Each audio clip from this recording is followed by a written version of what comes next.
Hello, I'm a very excited Ian Cheeseman on XS Manchester 106.1 FM. This is Forever Blue, and not only am I excited because Shaun is in the studio with me, which is exciting as enough as it is, but later on we're going to be chatting to Nedum Onuoha. Yes. And we're going to be speaking to Paul Stewart, a former City striker and Liverpool striker. Yes, love it. And, of course, City are at Liverpool tomorrow in the Champions League quarter-final. That's pretty exciting. The Manchester derby at the weekend when City could win the league. Does it get any better than this, Shaun? Yeah, does it? I mean, hey, fasten your seatbelts for a real good one tonight.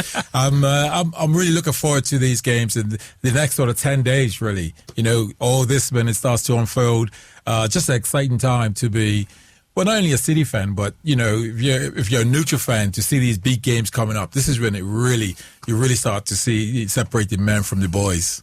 Are you as excited as I am? I mean, will you in the next 24 hours, you know, when you go to bed tonight, sort of not sleep well? Will you wake up with a few butterflies in the stomach? I mean, do you get like that as an ex-player? Well, I suppose I haven't. But as a player, you tend to, when you see games, you tend to know what's coming. Fans that haven't really played get a little bit more excited about some things. And as a player, you put it in perspective. Well, it's still plenty of time left. You're trained to control those butterflies. To control those. But you're not a player anymore now. Well, no, but believe me, I do get emotional when it gets to the last 10 minutes and I go, time's running out. We need to sort this out. Address it now. So, are you in a positive mood? I mean, all right, we're excited. We've acknowledged that. But are you in a positive mood? Do you think City are going to come out of the next, let's say, 8 days, 9 days, because that encompasses both legs and the United game, with winning mentalities and good results and won the league and through to the semi-finals of the Champions League? Is that what your gut feeling is? My gut feeling is that, and that's because we have Pep Guardiola on our side. I just think he's transformed the way we play football. I think he's transforming football in England. I think you'll see it even in the World Cup as in teams be more attacking.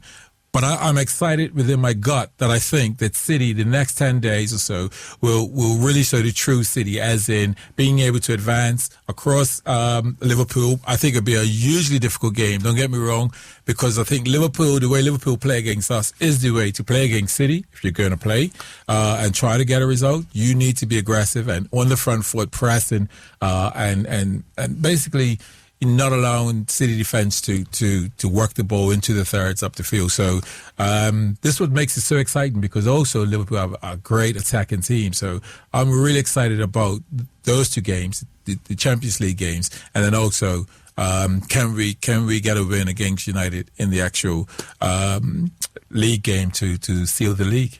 I know it was, in inverted commas, only Everton at the weekend, but I've got to say that the first half performance at Everton was as good as anything. And I know people say things like this and exaggerate and get carried away, and maybe I'm getting carried away, but I actually think the first half of that performance at Everton was as good as anything I've ever witnessed in the flesh. Well, I believe the same, but I think we had never heard Pep Guardiola say that was a perfect game. I think he'd always look and find something, because such the perfection of him as a manager, he will find something and go, we didn't quite do that well enough. And, you know, it just speaks well for how brilliant a coach he is. And I really, not only for Pep, but I like to really take my hat off to all the managers that are really creative, that play a game to try to outscore the other team. And, you know, with that, I'm talking about Klopp. I'm talking about Pochettino. These managers, and people may think, well, because I primarily support City, that perhaps I'm having a go at United. I have to say, I was a huge Mourinho fan. But I think we've all come to understand how he sets up, and therefore there's no surprises.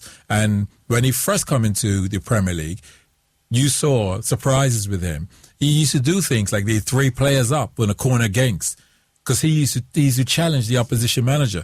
You don't see that with Mourinho nowadays. And I think because he's won so much, he's gotten comfortable.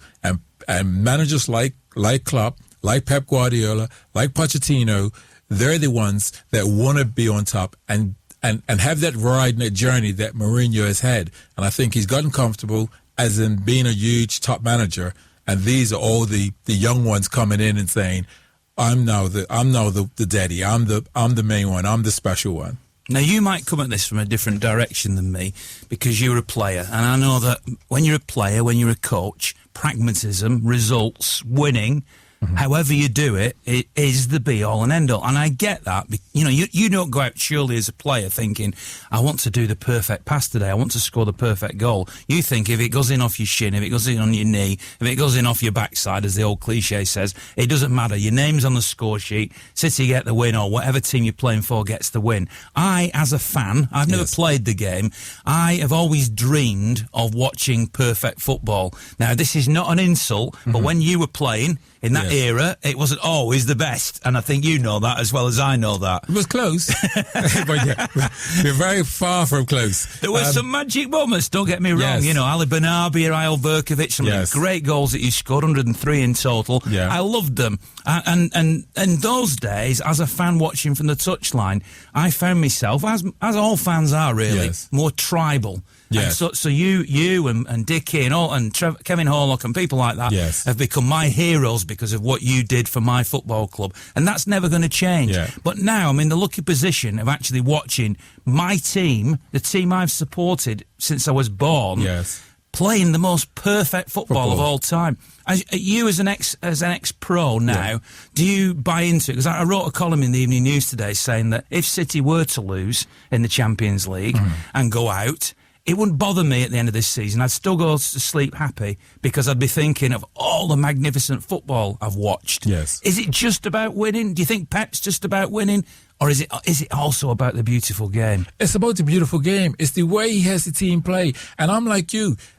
I could accept the losses because we play so beautifully. The team plays so beautifully. The interchange and the pace of play, getting the ball to keep players in good position so that they can do what they do. And how we get it to them is with quality. It isn't we just want to get it up there somehow, some way and hope it falls to their feet and say, right, now do it, David. Now do it, De Bruyne. No, they've been painted pictures. They've been given different scenarios in training. They've sort of walked through it and they know these pictures, and then it's for them to choose the options that they have at that given moment. And this is what I think is so special. I think in my time of playing, coaches always coach about being defensive, being solid, being organized, and they let the creative stuff to be on the moment. But I actually think Pep is the opposite. I think probably 80% of his coaching is on about being creative. And the 20% is about being defensive and organized. And therefore, this is why you see a team that's breaking all these records, scoring all these chances, creating all these opportunities, and why we're in the position we are. Because his thought mentality is, how can we create? How can I get the ball to my key players in these areas so that they can do the things they do, so that they can... So Sane can be in these positions to find passes, to score goals. So Sterling can be in these positions to score goals, set up chances. Aguero, Jesus, all these, De Bruyne, all these players. This is his thought process, and that is why, for me, I also think in my time of playing, going a little bit back to that previous question, managers manage that way. We always done work on defensive structure and setup and back four, midfield four, and strikers chasing fullbacks, and and I was like, if I got to chase another fullback, like I'm not here to chase fullbacks. But when I look at this team, these players all work hard, but it's the way that they build the ball from the defense to the midfield to the forward, and then when it's up there, if the ball happens to be lost, everyone's straight on it. We see our defenders pushed up high. They're not set deep and saying, well, okay, let's make sure we got our defensive structure and all. They're on it. And this is what's so special and unique about what Pep is doing. And I would also say even Klopp in that, because Liverpool are that way. They press you in your face. And I think it's the new way, and which is why we're probably seeing, I'm sort of going around in things, but why we're probably seeing less English managers doing so well, because that old philosophy of, be solid, be tight. Yes, it's Tony needed. Pulis, Alan Pardew, that type of stuff. That sort of management is not getting rewards, because I think everyone that's even listening, that's loved the game, looked at the game, can go and coach a team of 16-year-olds and say, I want the back four, I don't want you to be no more than 10 yards apart. You know, I want the midfield to be no more than 10, stay tight, so there's no gaps, there's no... But then if I say to the listeners, now go and coach about creating chances, all of a sudden now it's, well, hold on here. You have to really know the game to know what sort of, how teams are going to set up, how you can break them down. And this is where I can see for sure where Pep is at. So you've done some coaching, you do some coaching, you have ambitions to do more coaching.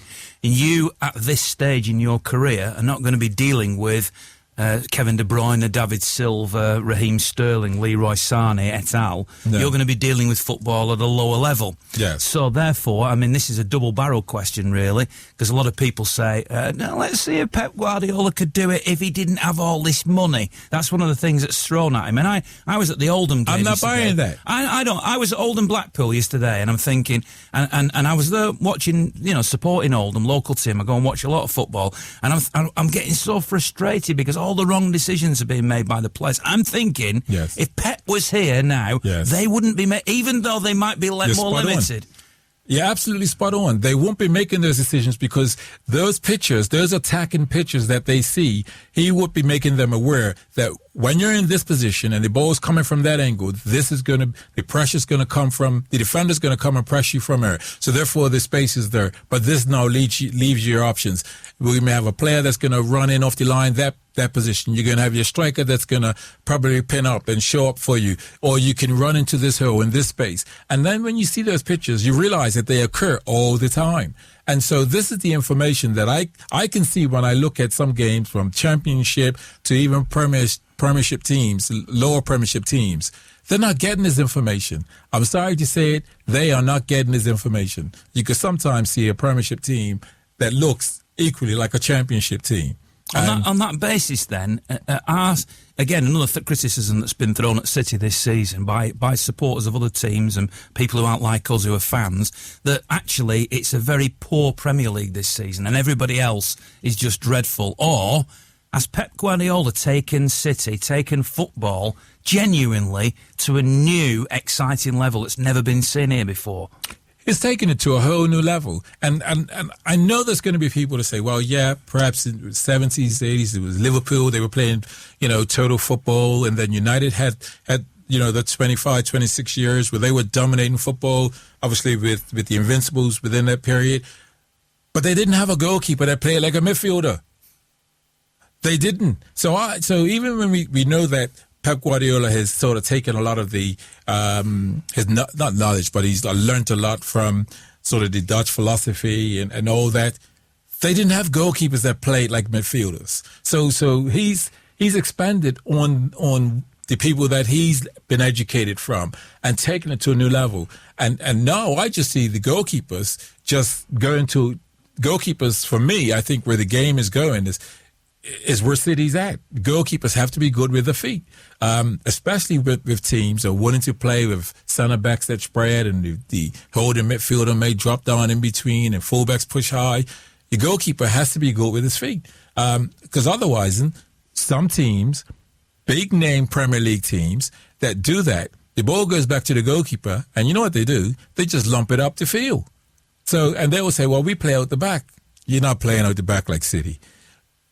City's goalkeeper passes that ball into midfield, that possession is kept, and, you know, it's 5 or 6 passes, and then it's, before you know it, there's a glorious attack going, and you're thinking, where's all that started? From a goalkeeper that had confidence and knowing that his role is so important, other than just when it comes back, I'm just going to launch it up the field. The other player that I think needs mentioning while we're having this debate, which you and I have given a lot of credit to this player, is Fernandinho. Yeah. And when you think back to previous eras, and not that long ago, Nigel de Jong was playing in that role. Now, I'm not saying Nigel de Jong was a terrible player. I mean, he was a player that fans absolutely loved. But to me, it feels like Fernandinho is a massive leap forward from what Nigel de Jong was, because Nigel de Jong was about, you know, harrying and chasing and trying to break things down. And Fernandinho does that, but he's got the vision of a number 10, hasn't he, when in that particular position? He sort of ticks more boxes. You know, he's he's cute because he's one of those that he can win a ball on your touch. So as soon as you have your touch, he gets his body in between you and the ball. So he's that cute sort of player. When he needs to be aggressive and a little nastiness, it's there. You don't see it often, but it's there. He's also able to drive forward at times. The odd time when you see City maybe behind, you see him driving and making that extra body, making that extra attacking player in the box at right times. And when you talk about the defensive and him reading and protecting and screening the striker or breaking up play, he does that as good as all these number sixes we've seen throughout the years. So, you know, his build-up play, and when he's asked to start lend a hand in terms of offensively, he's got that. He could throw in the odd long pass, he's but got he a keeps great shot on him. He's got a great shot. You know, I remember playing I remember Giroud saying to a player, whenever it comes to you, I don't care where you are, you don't shoot. He was a holding player. But the point I'm making is, Fernandinho has the technique as a holding player. This is what makes these players world class. That normally you would associate that with a number 10. You know, players that play in the attacking half to say, right, my shooting is quality. But he's a defensive player, and he gets up around the goal, the edge of the box, and he has a shot that works the goalkeeper. He ticks so many boxes, and he's so important for City and in what City has done so far this season. Total football. That is the definition of total football. Now, no Sergio Aguero at Anfield. We've heard from the press conference he stayed in Manchester. It sounds like they've gone to the other side of the world. When they go to Liverpool, it's only 30 miles up the road, but the team went up to Liverpool today. They're stopping in Liverpool overnight. They did the press conference at Anfield tonight, and we heard that Sergio Aguero's been left behind. Perhaps he'll play in the derby. We're going to talk about a lot more about that in the near future. I'd expected, if I'm being honest, that Sergio Aguero would lead the line at Anfield. Mm-hmm. Having said that, I watched how Gabriel Jesus played at Everton, and again I say it was only Everton, in inverted commas, but he was magnificent. His back heels, his movement was superb. Does it worry that Aguero's not available tomorrow? No, because Jesus is a quality player. He's a player that, we know what he can do with the ball, as in when he gets opportunities, he can score equally as good as Sergio Aguero or slightly just less. But without the ball, he sets it off. He really can set it off with the pressure. I've seen him lose a ball and chase 40, 50 yards, and you think, we're near it. And he's pressing and pressing and pressing. And he reminds me, he's got like how Bo Dickov was. And he'll be just ratting around, and it's a great thing to trigger other players. And so and we're going to need that with every player, because yes, I think, we're going to have possession, but when we lose possession, it's going to be equally important in how fast we try to win the ball back against Liverpool in particular. I mean, Cheeseman, this is Forever Blue, XS Manchester 106.1 FM. Shaun Galter's with me. We've not even mentioned the derby yet, Shaun. We've got Nedum Onuoha joining us, so we're going to bring this subject in now. Evening, Nedum. Good evening, sir. How are you? Very well. Now, obviously, you're among Blues here, so therefore you can tell us what you think, because you played in the 93-20 game, which is at the moment regarded as, obviously for the opposition, but we'll forgive you for that. But anyway, you played in that game, and that is regarded by City fans as the game, isn't it? Do you think if City beat United on Saturday, it eclipses that game? Oh, that's a good question. I think because the 93-20 was the first one, that's always going to stand out in people's memories. But to get one over on your biggest rivals and to win the league, that would be sensational, really, wouldn't it? I think for me, it would be bigger if they battered them. If they won 1-0, it's a bit of a tough game and stuff, then, it's a great occasion. I think if they were literally singing that we've won the league after 60 minutes, say, then I think that could be a bigger moment for me. Now, you will be aware, I'm sure. I know you're playing at QPR, and so therefore you're away from Manchester at the moment, but you will be aware that Pep Guardiola has suggested, whether he delivers on this, I'm not sure. Whether it depends on what happens tomorrow night, I'm not sure. But he's hinted that he might field a weaker team, and that winning the league is all about when it happens. It doesn't matter when, rather than this game on Saturday. You're a Blue, I'm a Blue, Shaun's a Blue. Shaun Galter obviously is with me as well. Can you believe, either of you really, that people are saying that the derby this year might not matter and that the Liverpool game is more important? I think you can sort of see where they're coming from in a way. I don't necessarily agree with it, but I understand because it seems like the league is already done, if you know what I mean. Like, it could be great to seal the deal against Man United, but then for him, he's just about winning trophies, isn't he? So I see where he's coming from with that when concept, but I think these 2 games back-to-back in the Champions League are huge, but in some way, I don't think they need to fill the weekend side. It's not like they're playing, like Tuesday, Friday, or something like that. I think they can do it. I think he has capability to field the full strength side, and I think they'll be fine. But even if he does go for a slightly weakened side, for all we know, it could probably still be enough anyway. As a current player, would you be worried about playing 3 games on a Wednesday, Saturday, Tuesday? In 3 games in 6 days, effectively. Would that bother you? I don't think it would, no, especially because this is the end of the season now, and these are when the real big games are coming. I think I'd be more disappointed if I didn't play in any of those games. He's got 2 Champions League knockout games essentially, and a derby. I think if you're of the mentality where you're thinking, I hope I'm rested for this one, then I think you're missing the whole point of football. I think those guys are in probably the best position they might have been in their careers for a lot of them, where every single week there's something significant to play for. And I think everyone, all the top players, like from David Silva through to the Vincent companies and so on, I think they'll be desperate to play in all 3 games. Because what a chance, in a week's time or 2 weeks' time, imagine the position that they really could be in. What a great moment that could be. Well, last time you came on, you talked a lot about your friendship with Vincent Company, and I have said, because obviously we know the history he's had with injury problems, I tweeted, and everybody, all the City fans seemed to agree with me at the time I did it, that asking him to play at Everton, then play Liverpool, United and Liverpool might be too much for him. And sort of, does he miss the Everton game? Well, clearly he didn't miss the Everton game. Does he miss the derby, what played both legs of Liverpool? I'm not expecting you to give any secrets away here, but, do you think he can cope with that? Yeah, I think he can. Obviously, it'll be a tough task, but I definitely think he can do it, especially given the fact that I think when he played Everton, they had 85% possession. True. I don't think it's probably the most stressful game he's ever played in, all things being said. I think he'll be all right. He's a good professional, and the fact is, playing games doesn't matter whether they're 3 in a week or 4 in a week or 5 in a week. You have to prepare for them, and I think he's wise enough now to know what you need to do to guarantee that he can give 100% in those games. Whether he has to miss a training session or something, so be it. But I think if he's selected, he'll be ready, as always. I think you're right, and top players want to play in every game, and almost every minute, every game. But just something we were talking about earlier. Not sure if you heard it, but I was sort of talking about Pep Guardiola being an attacking coach and his philosophy. My guess is he works more on attacking stuff. So, asking you this question without you specifically talking about your current coach, so the answer could be more about your experience. Would you do the coaches in your experience work more on being solid, being organised, or do they actually do work on more attacking pictures and patterns? Because I just spoke about my sort of experience coming up. A lot of the coaches, all of them, if you like, a lot of it was about being organised, being solid, being compact.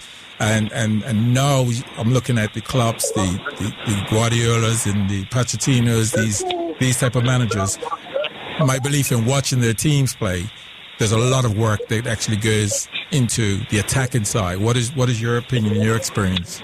Yeah, I think for me, throughout most of my career, I think the managers I've had have been sort of more back foot and defensive minded, really. I think people like Klopp and Guardiola and so on, and Pochettino, I think they're still a minority for now. I don't think everyone has the ability or the players to essentially go out and try and control games, because that's essentially what it is, really, isn't it?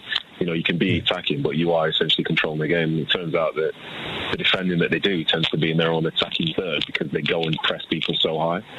So instead of, say, classically a defender might win the ball more times than anybody else, for all we know now, it could be a Kevin De Bruyne, could be a David Silva and so on, because they're so high up in the field, just putting pressure on. So that's their main defensive strategy. Obviously, if it came down to a fact where they didn't, if they had to go maybe 10 minutes without conceding in a big occasion, I'm sure they'd find a way to do it, but their first port of call would be to just control the ball. like when I was watching on the weekend against Everton, I think after Everton scored, I thought it'll be interesting to see how Everton then approached it. Yes. And then for the next 10 minutes, they didn't see the ball. So that was City just becoming compact and organised again. I think how demoralising that must be for a side thinking, here we go, is our big chance. But before you know it, you're back to just watching people pass the ball around just for a long period of time. Yeah. Right. So I know you're a long way. You got plenty of years of playing, but Yeah. now seeing these, having these different experiences, you playing under different managers. If you was to go and manage a team, what would be your approach? I know you're still a player, and you got another 20 years of playing. Yeah, that's a long time. That's a Fingers very long crossed. time. Yeah, I would say I've had this discussion with a few of my teammates recently because all the talk all year has been about Man City and the way they play, and I think it seems strange to not try and follow the model that Pep and people like Klopp are now putting forward. Mm-hmm. It is good to be solid, but then say when I'm playing in the side and I know my team's going to score or create lots and lots of chances, it's far less pressure that's on you. Whereas if you're in the side where it's very, very compact, like what do you do when you concede the first goal within the first 10 minutes of a game? You don't have anything to revert to. Yes. So yeah, for me, I think I choose to try and make them attacking, but in a structured way. Because so the Gabriel Jesus goal on the weekend, I really love that goal, for example, because it seemed like Everton, what they'd done, they'd gone and pressed City everywhere. Every play was marked on the pitch because I've seen the goal from behind. I've seen the goal from behind Edison. But before Edison's kicked the ball, Kevin De Bruyne has stepped off from the edge of his box because he knows that he's going to the ball's going to get played to the middle of the pitch. Yes.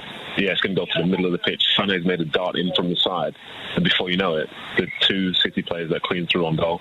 So even in a moment where everyone else would be telling you, classically there's someone to say, "Oh, just kick it long," they've still got a way out of it. They're still attacking in a moment where they appear to be weak, and you can't play against that. You've gone from having, as with Everton play, you'd think everything's fine, there's total control, and then 10 seconds later, someone's just scored in your net with a free header. Yeah. That's impressive for me. I think I'd like to be a manager who can have a team that does stuff like that. That gets me going more. Even though I'm a defender, I'm all for scoring goals. That's really for me. I love your response because you're that solid defender, that hard defender.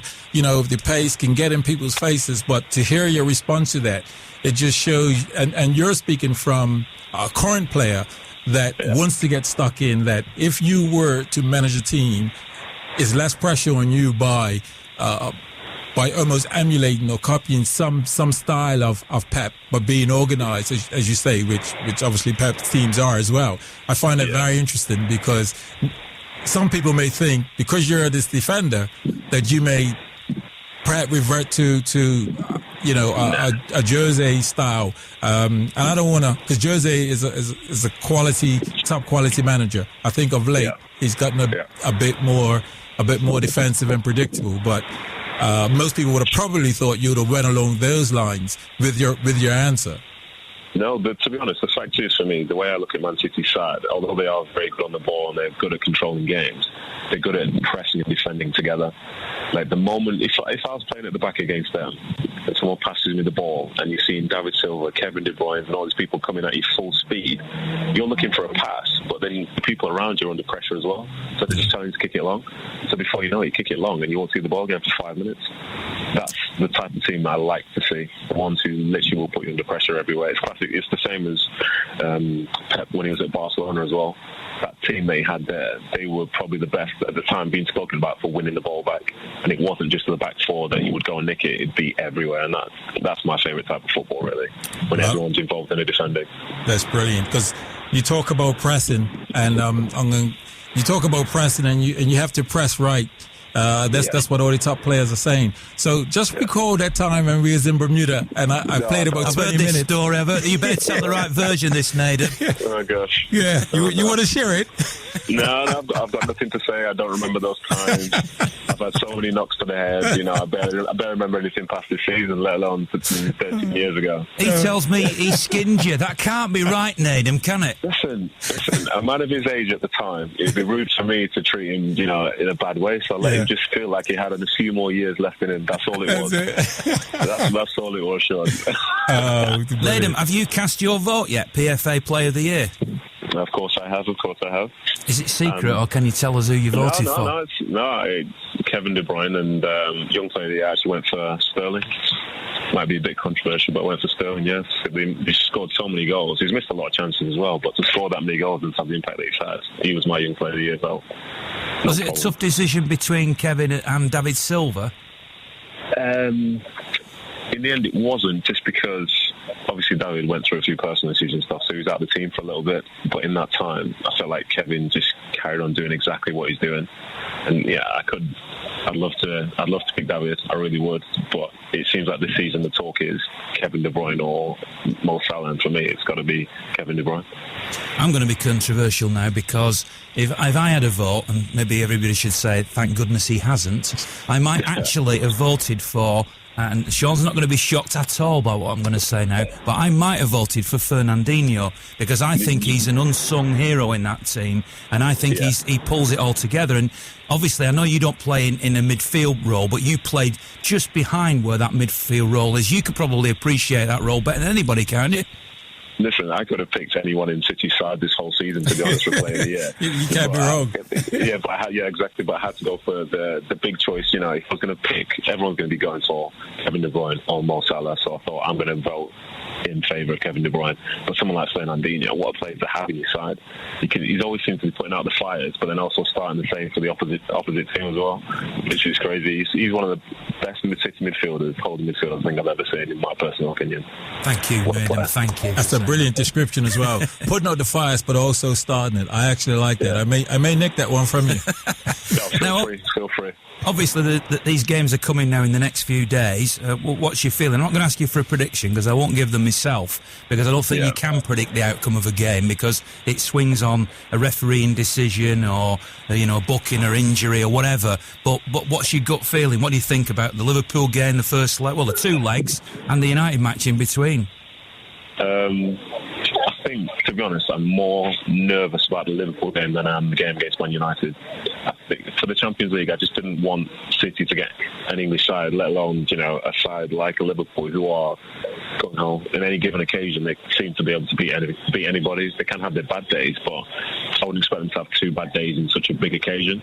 And City can go out and try and control it, but Liverpool have something. They have that little spark, which, as I say, puts every other team that plays under pressure. I really, really hope City can do it, because I think anyone else is left in the tournament, I think I'd back them to beat them. But just because it's Liverpool, it's a home team. There's something about it I don't feel as comfortable with. I'd be happier if they were playing Barcelona, to be honest. Even if it was 2 games away in the new camp, I'd feel more comfortable with that. But I agree. One game episode, and then generally that's just how it is, because it's a different style of football. I think City can adapt. And Barcelona, for example, when they played Chelsea, I didn't think they were brilliant. And I think a good City side would have gotten through that game against Barcelona in the last round. But as I say, just something about Liverpool. They're the only team to have beaten them in the league this season, are they not? So I have that sort of feeling, yeah. I think you're absolutely spot on. I'm the same. I'm a bit nervy about the Liverpool game, because I think Liverpool on the day they are the way they play. They're really the way, for me, I'm saying what I said earlier, which is how you can get at City with how they press. And for me, the game is either won or lost in City's defensive third, as in figuring out how to work the ball forward and breaking that press. Because if we break that press, we know that, yes, Liverpool, a greater side as they are, that's the frailties may be a little bit defensively. And so for me, it's going to be how well they either press or how well we play out is going to be key. And the other area I think really is going to be Sane, being able to cope with Sane's lateral movement. He seems to be able to go right and left in the blink of an eye and then charge forward. And when I watch him, I'm thinking, how has he done that? It's not possible. It's not possible every day. Every week, I think it's camera trickery. Yeah. Something's not right. Something's not quite right there. Yeah. He's some player. He is, yeah. So it's exciting. But yeah, I'm nervous as well about the Liverpool game, because they can on the day, cause a surprise and can go away with a 2-0 result taken to Etihad, which City's capable of getting back. But at the same time, be more open. Yeah, be more open. Yeah, exactly. It's tough. I really hope they get through. I really, really hope they get through. But just have to see what happens. It's going to be a good game either way, though. Well, listen, Nedum, it's lovely to talk to you as ever. We'll get to talk to you very soon again, I'm sure. But thanks for taking some time out tonight. Really appreciate it. Pleasure, Nedum. Absolute pleasure. Two legends. Absolute pleasure. Thank you very much. Yeah, you two, not me. No. Nedum Onuoha joining us on Forever Blue on XS Manchester 106.1 FM. He's always brilliant, Nedum. Look forward to speaking to him next time. And by the way, ahead of the derby, we mentioned the derby briefly, and it's funny how it's been overshadowed by the Liverpool game. But on Friday, XS Manchester's football social comes from Urbis, where the football museum is. There's a little cafe there. It's also the night, by the way, of the Manchester City Supporters Club annual dinner, so I may well be wearing my suit because I'm involved down there on Friday between 6 and 7. We've also got Gary Owen down there. There will be some representation from the other side, the dark side of Manchester. But we'll not worry about that. Me and Gary Owen will definitely be there between 6 and 7. And Joe, who presents the Wednesday programme, and by the way, if you never listened to the Wednesday Club, then make sure you listen to that tomorrow night. It's always great fun, and I always give a good spanking to the United comedian, and they are comedians, Steve and Alex, who are on with me. I always give them a good spanking. It's always worth listening to that as well. But come down on Friday night if you want. Come to the cafe, say hello, meet Gary Owen, meet me. And if you're going to the dinner as well, you can give me a lift to the dinner later on. Right, anyway, we've got Paul Stewart coming up now. Paul Stewart, who, of course, played for Liverpool and Manchester City. So who better to give us a bit of a flavour of what... You know, people talk about the nights at Anfield, under the lights and all this sort of thing. I've seen it as well. Paul's played in it. What's it going to be like for City tomorrow night, Paul? Well, I think, Liverpool will see it as the good times back in terms of Europe. It won't be easy. I think out of all the teams in the Premiership at the moment, Ian, Liverpool are best equipped to give them a game. So, they're not going to go there with a guarantee of a win, which you expect from Manchester City, wherever else to go these days. They're not going to dominate possession, I suppose, either, are they? Because Liverpool like to have the ball themselves, don't they? They're not going to just sit back at home and just let City play as Everton and other teams have done. Perhaps not by choice, but they're going to want to wrestle possession themselves, aren't they? They are, and when I've looked at the other games, as you know, Ian, and sometimes I'm surprised when I see teams set up and think, I'll tell you what we'll do, we won't try and attack, we'll try and stop them. And it's nearly impossible to stop these guys at that level, not getting a chance eventually. And then they don't have a plan B. I think you're quite right in saying what Liverpool will do is certainly go after Manchester City. They've got a front three at the moment, second to none, apart from Manchester City's. I think it's going to be an exciting game, and I don't think they'll cancel each other out because we know for sure that neither team will be going to close the door. So it does make up for an absolutely fantastic spectacle, and I think that's what it'll be. I do honestly think there'll be goals. Hey, Paul, Shaun, good to hear. Hi, Shaun. All right. Quick question. So, you love to have been fed as a forward as well. Who would you prefer to play up the middle with? Sane, Sterling, or the Liverpool pairing out wide and you up the middle? I've got to be honest, all the above. Half for both. That is a question and a half of me. When I look at Jesus, you look at Aguero, I wouldn't turn either of them down. You look at Sane, you then look at the Liverpool Mane, you look at certainly Salah and Firmino. Shaun, you know what? That is probably the most difficult question I've been asked this year because there isn't one of them that I actually wouldn't love to have played alongside. But when I look at the standout two of them that you mentioned there, I look at Sane at City, and for me, I know you've got your De Bruyne, but Sane for me has just been absolutely phenomenal. But then you look at Salah and the goals he scored, them are the two standout players certainly for them. So probably Sane along with Salah if you push me for an answer. Good one. So here's another one. What would you have done? Who would you have played alongside? No, this is your moment. You've got to answer this is your moment. You're not getting off. Paul's asked you the question. You answer it now. This is the most difficult question I've had all year. Listen, throw the next one at me. Yeah. Listen, the Anfield, for me, in Europe, Liverpool have a tremendous atmosphere. And, you know, for me, I think, you know, most clubs say, you know, a crowd make the extra player. For me, in European nights, I think Liverpool is like makes an extra 2 players. How difficult would it be to play in that atmosphere for the City players? You know, the Liverpool fans sort of getting behind Liverpool. Yeah, and you know what? You're probably exactly right there. I looked at both sets and both grounds. Certainly Liverpool, because of the history in Europe, yes. They know how to make the European nights, and yeah, sometimes it is like not just 1, 2 players, and they, you know, they will have to overcome that, Manchester City.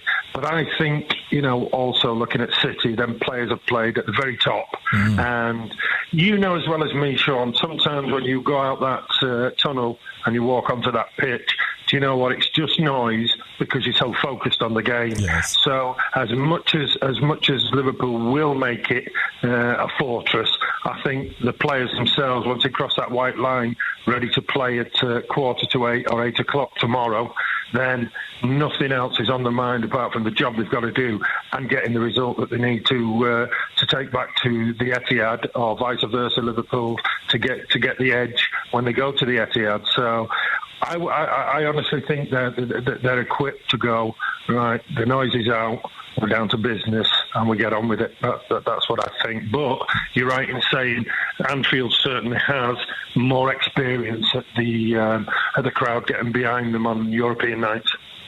Yeah. Pretty sure City will be able to cope with that and deal with that. But the answer to your question is Sane, Sterling, and Salah. You want three. You greedy. Yeah. Listen, one other question. Some goals. Imagine how many you would have scored. I know.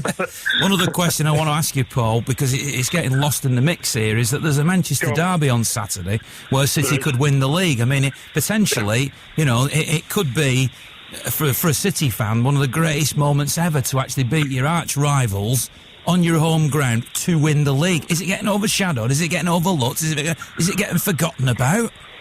Do you know what, though? I mean, as a player, I mean, you've got to go, what a week this would be if you were involved in this.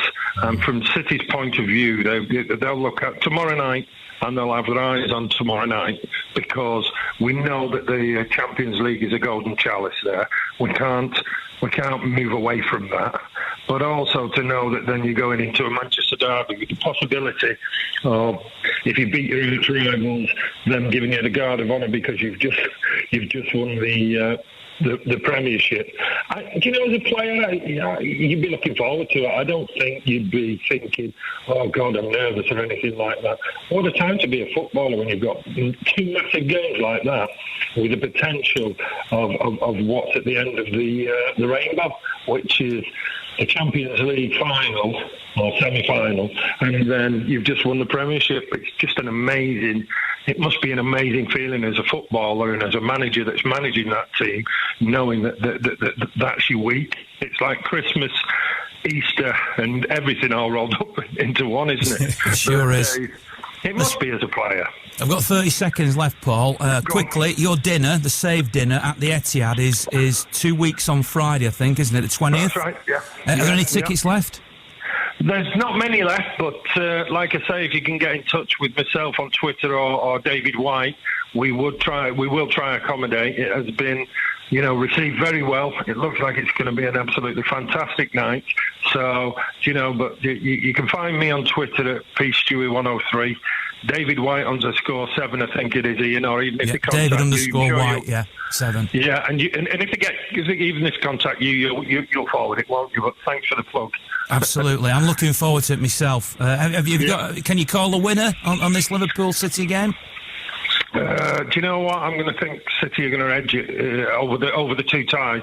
I think City are going to get through. I think it's going to be their year this year, and I don't want to put any sort of jinx on anything. But you know, I think they deserve it. Moreover, but I do think that, you know, the toughest tie for them would be Liverpool of all the Premiership teams.